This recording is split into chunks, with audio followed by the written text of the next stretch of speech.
But that's part of, looking for cues about how they might react to certain information. You don't have to tell the whole story. You only need to tell just enough to get this legislator to listen. Money sometimes talks, so you want to make different arguments. Economics is a good way to start with some Republicans. You definitely don't want to start there right out of the gates with recreational use is amazing. Be courteous, be thankful, say thank you, send a thank you card, do what you can to make it known that you appreciate them, even if they are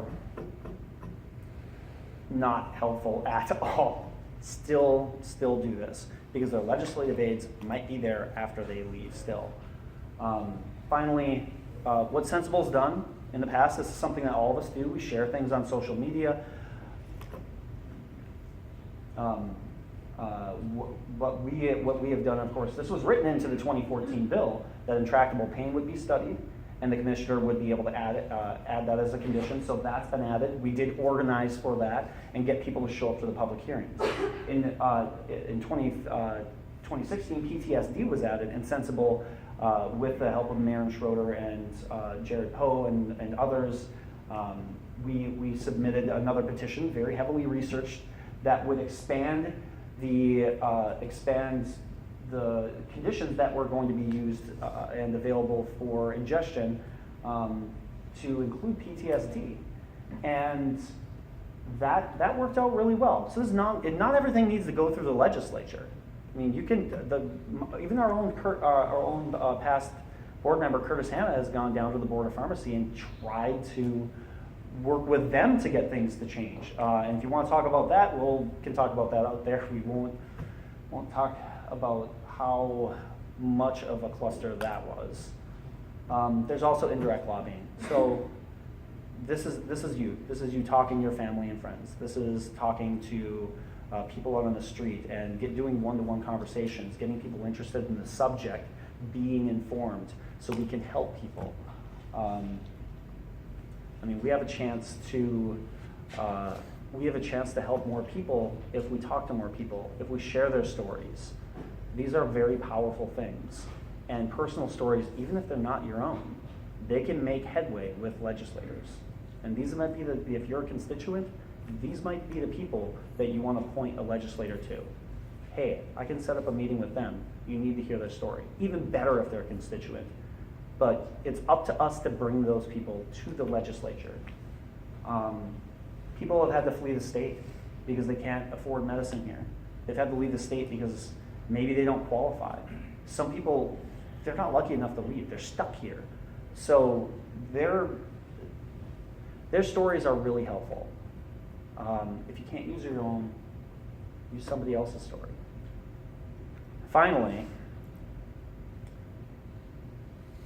make sure that you continue to call this as of what it is. This is a travesty.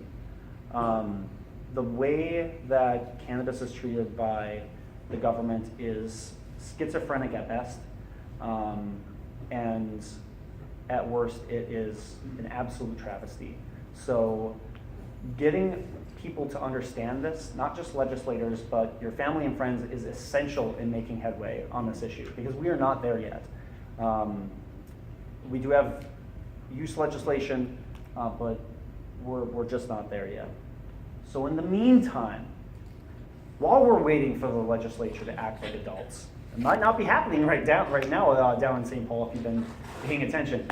Educate yourself. These are great books to start with. The New Jim Crow by Michelle Alexander details how the drug war is massively done inordinate amounts of damage to people of color. Cannabis Pharmacy is an excellent book that talks about strain-specific cannabis and how it's been helpful. After legalization, this is almost a thought process of, if legislation starts here, and this is what it looks like, this is where it will end up. And amazingly enough, this was, I saw this when I was board chair of Minnesota Normal. John Walker came out to talk to us about this. The way that he laid these out, this Washington think tank out at Fire Dog Lake, it's what we have now. I mean, he predicted this. And it's not of any surprise to those of us who lobbied for the 2014 bill that the system has turned out the way it has, and has had the struggles it has, because we've seen what other states have done, and we tried to introduce what was going to be most helpful.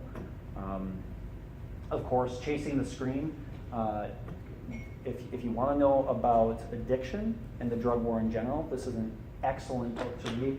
And then finally, I recommend Marijuana is Safer, because that's going to give you these arguments that you're going to need to be able to have with a legislator, and informed enough, because it lays out all these cannabis myths and also details the push for the legalization out in Colorado and how they did with this messaging. So beyond everything else, thank you so much for coming. You are doing this right now by educating yourself. So if you give yourselves a round of applause, that would be amazing. I really appreciate everybody's efforts today. And just remember, like, the more educated you are about the subject, the more likely you are going to be able to make the type of changes that you need. I'm not sure where we are in time. We probably ran over. No, you've got 15 minutes. Oh, wow. So I can take questions if you want to know about specific things that we've done at the Capitol. If you want to talk about Curtis Hanna, I got a man crush on him. We can go down that road. And okay. What is the next condition? What is the next condition that you think Sensible will push forward in a petition? Can I talk about that? Yeah. Yeah, okay, just making sure. We've been looking into diseases of the mind and things that are a little bit lower hanging fruit. Things that have a heavier basis in the scientific literature. Right now that might be dementia, that might be Alzheimer's. The way that the petitions are set up, I'm sure you've seen that they require a number of the diagnosis codes that get put in them, and if we were to petition for cancer, for example, there are just hundreds and hundreds of those. So with our capacity, we're all volunteers, none of us get paid. With our capacity, we're able to try to tick away at this one bit by bit. So hopefully we get Alzheimer's is something that we press for. So Thank you. And autism potentially too. Oh, go ahead. So could you talk about if we're going to be able to expand providers or get whole leaf, or, I mean, can we work on the legislature to go back to some of those things that were in the first bill? Oh, that'd be a dream, wouldn't it? We just a quick point about whole leaf. As part of our petition process with the PTSD petition, we also submitted a whole plant cannabis petition that would be in vaporizable form as an ingestion method. The Commissioner of Health, Dr. Ellinger, did not approve that. At the press conference for PTSD, he hit a very good point, which was, I didn't approve this, and this is not verbatim, but I didn't approve this because it would be against the spirit of the law. The legislators specifically wanted to keep whole plant cannabis out of the hands of patients. He also said it's not his job to make sure that this medical system is affordable or even workable. It's just his job to oversee the medicine of it itself. So to answer your question, not through non-legislative lobbying, not through the administrative branch. That all goes up to marching orders from the Dayton administration now and whoever else comes along the way. We could try to push down at the Capitol, but getting things through them right now that are even just no-brainers like a budget is nearly impossible. So the hopes are that what we'll be able to do is get another condition along the way, start building the argument for these things, because whole plant cannabis would really help a lot of patients get access in affordable medicine. But we'll have to have people who have an open ear to that, and right now we don't. So if you hear a legislator, you're talking to them when you're lobbying them, let us know immediately, because it could be very helpful. So no. I hope. I'm Bernie Hassan with the Food Commercial Workers Union. We do a lot, this is part of our mission too, to lobby for legislation and to make sure that bad legislation doesn't get moved and that more progressive stuff also goes. Just two questions.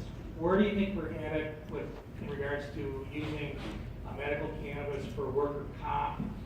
That system, we've had initial discussions with the Department of Labor and Industry, and it's very initial, and they want to see more case law from other states. And then finally, our frustration over the years has been, and we were the first union to get on board with this in the state of Minnesota, and then the nurses, and then the AFL, Minnesota AFL-CIO was the first AFL in the country to endorse the work on this. So Oh, wow. that was historic. But we really need to figure out a way to detrivialize. This is serious stuff, and often when you're talking to a legislator, they want to tell you their college story or whatever, and you politely listen, but we need to pivot on that. And then also, some of the more wonkier legislators, deep thinkers, they're always asking for more and more research. Well, obviously it's been a problem over the years simply because of the classification That's right. of this substance. So, just thoughts on that? As far as the workers' comp, today actually was the first day that I heard from actually Maddie came up to tell me, because I was sitting at the table, but that's the first time I've heard it mentioned in Minnesota that people have been applying and reportedly getting workers' comp approval. I want to see more of that. That would help immensely, just to have the foot in the door. Third party, aside from whole plant cannabis, a third party payer would be instrumental in changing accessibility. That's one of the main bottlenecks in the state, is the lack of a third party payer. You can't go to insurance. They can't even take credit cards. They can't go through the banks. They have to use cash. So if there was a reimbursement for the cash that was given, then maybe there's a way to get that pushed forward. So I would hope that continues to happen, and we're gonna, now that it's been put on my radar, it's something that we're definitely going to be pushing our patients to look in and talk about. As to legislators wanting to hear things that detrivialize things, these stories are the ones that I want to lead with. We have plans to continue to do these patient stories, but they're not the only ones that are affected by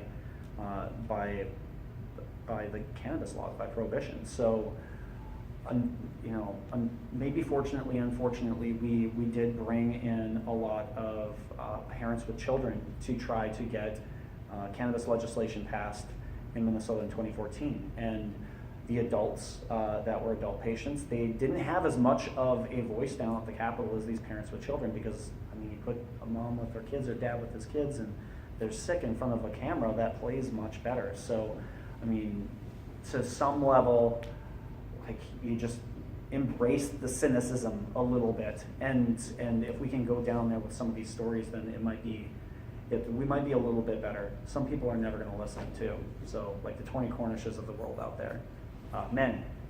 So another question, just want to add to Brandon's great tips, that since session is mostly done, this is a good time to develop personal relationships with your legislators back home in the district. It's a lot easier to have a cup of coffee in the district than it is at the Capitol. Yeah. At the Capitol, if you're lucky, you get 15 minutes in a hallway as they're walking from meeting to another meeting. Back home, they're your neighbor who you see at the grocery store or at the bowling alley, and they can see you as another neighbor. And you can have a longer conversation. Take this opportunity, now that they're out of session, to go reach out to your legislature and have a relationship before you actually have a lobby. That was an excellent point. If you can get them during their downtime, and they're not at the Capitol. That's actually, to be fair, that's the only time I've ever talked to a legislator. Like, trying to get down to the Capitol is just insane, except for 2014, when I had patients with their kids in tow. So, Jeremy. Yes, Brandon, you mentioned Tony Cornish. Yes. I know that former Governor Ventura is a big advocate for legalizing cannabis. Oh, yes, he is. I don't know what his wife's status is, but do you think she could help in trying to get Tony Cornish to allow us to be heard in committee, since he's her uncle? Tony. Well, let me let me say yes. It should be these options should always be tried. It's like put some thought process into it first if you're going to approach somebody that you're going to bring to a legislator like this. But also part of that is like doing research on what they're like. And if you take some look at the pictures, I mean that picture that we had of him being Colonel Sanders is any indication of his rifle that he had on his pen. Most of the time he wears a handcuffs lapel pin. And if the house were to flip and we have somebody else in there, that would be much more productive in my mind. But personally, if I even had Jesse Ventura to my right going down to the legislature, I probably wouldn't. But I guess that's just my position. So do what you can. Absolutely do what you can.